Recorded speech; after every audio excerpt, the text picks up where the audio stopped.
This isn't a test. You don't have to provide an exit ticket in order to leave. So there's just something indescribable about the Torah service, which serves as the pinnacle of our Shabbat morning communal experience.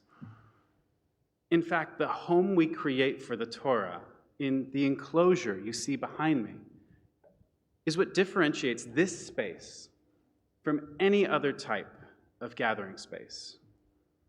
When you enter an intentionally designed space of Jewish worship, you understand right away where you are, where the focus is, where the action is meant to happen. Behind me stand 2 ornate doors.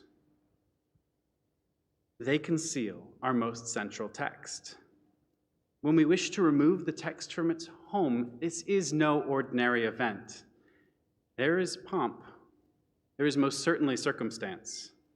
We stand, we sing, we invite members of our community to have the honor of ascending up to the high place, the bima, to take a position on either side, and with perfect timing to reveal what lies behind the doors. The act of removing the scroll itself involves reciting what is arguably the most important sentence in our faith, attesting to the unity of God, the Shema. The physical act is a noisy one. A procession often ensues. We didn't do one today, but you may have seen one in the past. There are bells ringing. You'll see I intentionally left the crowns on so you could hear that.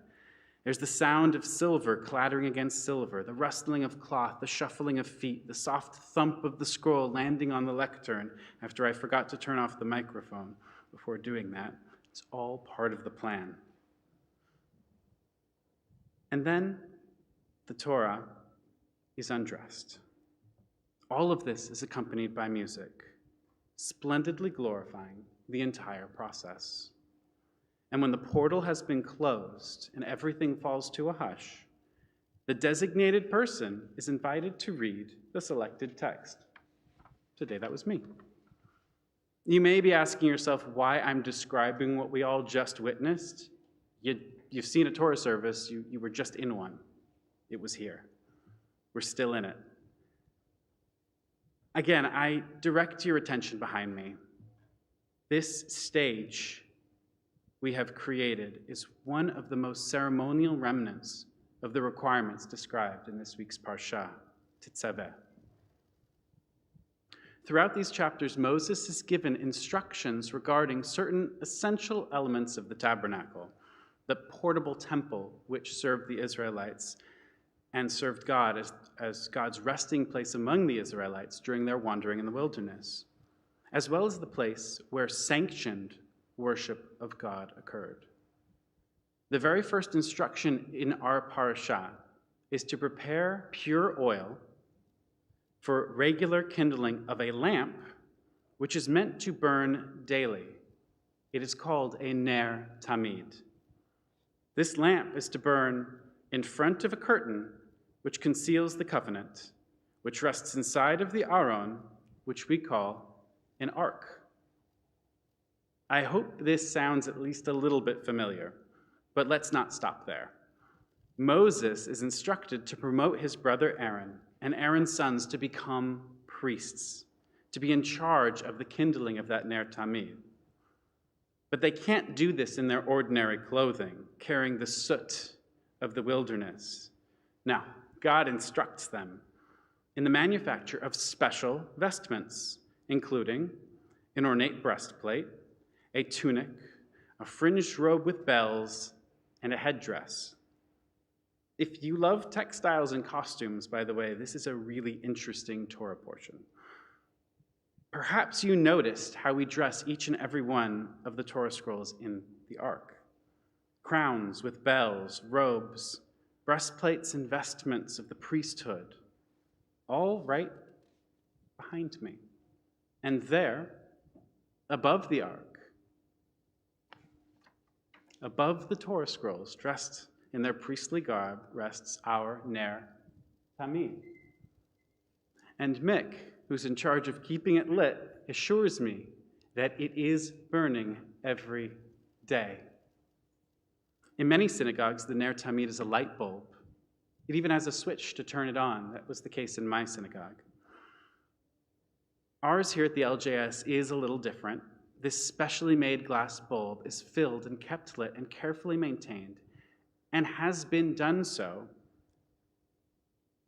since it was first kindled on the 13th of January, 1991, just over 31 years ago, in honor which was given to our religion school as part of the service of dedication for this building. You can see why that might make me smile a bit, being that I am a little bit in charge of that religion school, and I just can imagine their little faces looking up and getting that honor. During that same ceremony, the Torah scrolls, dressed like little priests, were processed into the sanctuary. For the very first time, they were placed into that ark. In doing so, the service of dedication for this room in which we are sitting was a reenactment of elements of the instructions given in our parsha. You may have noticed that this isn't the bit of the parsha from which I read from the Torah earlier. Only after Aaron and his sons had been taught how to kindle the Ner Tamid, how to dress in a priestly manner, and how to be ordained into the priesthood, through a very bloody bit of sacrificial stuff, which I'm going to skip over. The final ceremonial component of the tabernacle is described, and the instructions for a very special type of mizbeach, of altar, are given here. It can only be used for one purpose, as we heard. It cannot be used to burn the flesh of animals, to burn pounded meal, to burn libation offerings. This is our altar for burning incense. So, next to the Ner Tamid, in front of the Aron HaEdut, the Ark of the Covenant, God asks for a gilded altar for making smell and smoke. And Aaron will be instructed to light this in the morning and the evening whenever he comes to replenish the Ner Tamid. And the name for this blend of aromatic incense is called the Ketoret Tamid, the regular incense. These essential ornaments of the tabernacle would be retained in the first and second temples, and which would later stand in Jerusalem as permanent versions of the tabernacle described here, and the hope that Ezekiel expressed. So when we look at the objects contained in the focal point of our sanctuary, we see the Ark of the Covenant reflected in the Aron and the Torah scrolls. We see the vestments of the priesthood reflected in the Torah dressings, and we see the Ner Tamid burning regularly above it all. But where's the incense? Was it seen as too similar to animal sacrifices and abandoned with the destruction of the temple? I suppose to answer that question, we must ask what purpose it may have served in the age of sensory-based worship. Many ancient cultures which existed at the time our ancestors were developing, they had these practices and traditions just as we did, and ceremonial incense was just one of the many essential components of worship. Maimonides, a medieval Spanish scholar, believed that the incense had a very practical purpose: to mask the stench of burning offerings occurring on the main sacrificial altar. On the surface, this may seem similar to spraying Febreze to mask a foul odor, or putting baking soda in your freezer. But it really, Maimonides clarifies, this is about respect and honor and about the fragility of people. The Torah states that God is pleased by the smell of animal sacrifices, but one can imagine that for the humans living around and working in Jerusalem, the stench of burning flesh and flour and oil would hang heavy. By masking that odor with a more pleasant one, people will be less likely to think negatively about the temple and more likely to regard it with respect. But let's turn to someone who was actually there. Josephus, a historian, a child of Jewish priests, grew up in the last days of the Second Temple. just before its destruction in 70 CE. And in his writings, he describes the altar of incense, a mix of a variety of different substances as a central component of the temple sanctuary.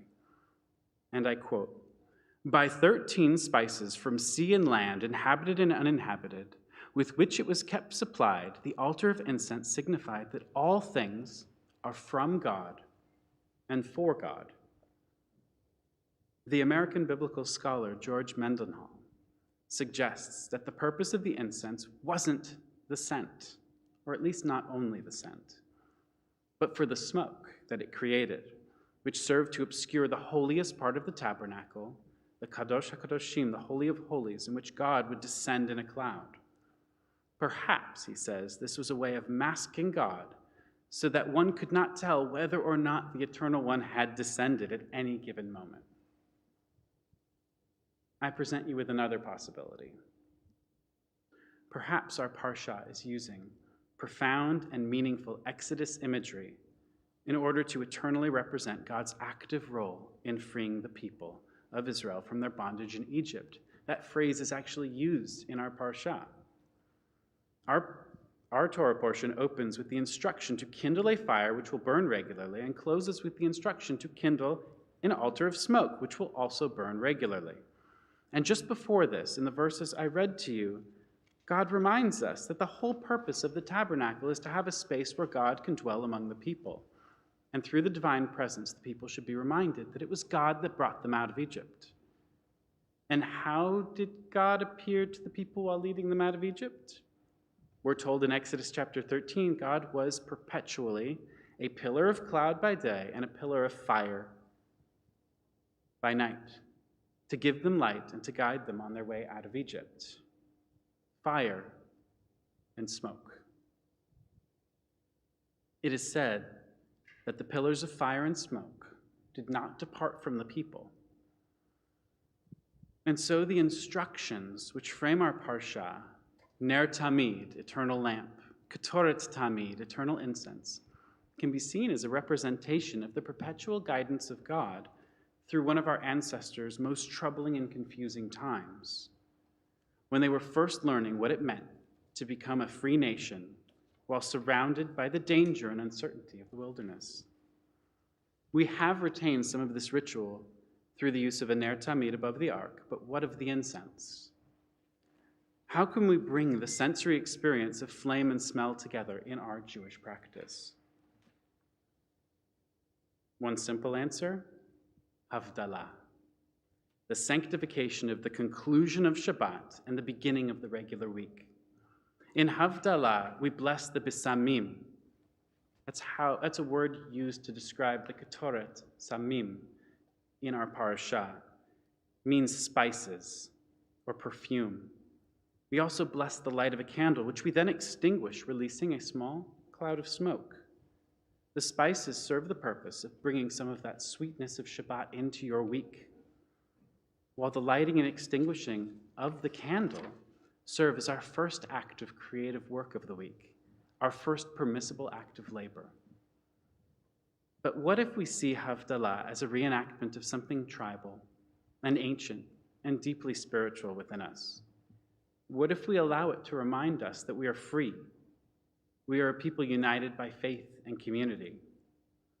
What if we allow the amusement of our senses to become an essential part of our Jewish practice, so that the flickering lights, the jingling and clanking of the Torah's vestments, the smells of food and spices, the taste of Kiddush wine and challah, the feel of the fabric of our Shabbat clothes against our skin, so that all of these connect us with another name for the tabernacle, which was used in our Parsha, the Ohel Moed, the tent of meeting, a place where the community gathers together to perform its rituals together and to experience those senses as joy.